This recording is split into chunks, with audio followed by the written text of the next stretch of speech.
This is Ronnie with the Birch's Edge. I'm going to do a little video when I get a chance because I had some people ask me about the felt belt because I said I've been using it for a little over a year versus the leather belt, leather wheel, paper wheel,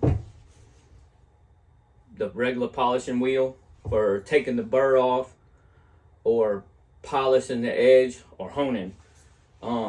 And then I'll talk a little bit. Like I say, I'm not a professional. Like, I think I'm a professional, but I'm saying I'm not a master sharpener, as some of y'all might keep saying on my thing. I've never had nobody talk ugly to me or nothing, but I had somebody ask me about, could I cut newspaper with it instead of regular paper?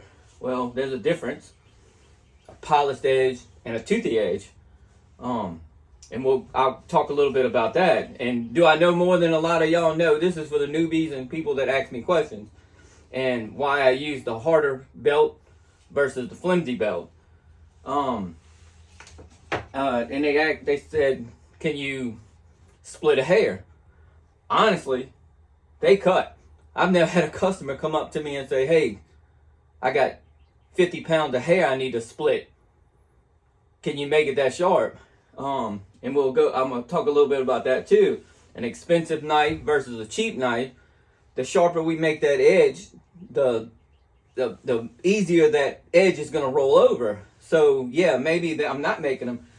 I go with a 406. I said, if you go up to a 1200, yeah, it's going to be sharper, but on the cheaper knife, the steel is not as hard, so it's going to fold that edge over easier.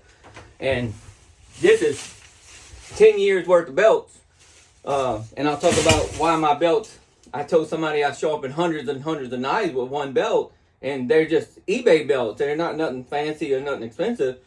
And I'll talk about why my belts last so long and what I do to make them last. Y'all have a good day.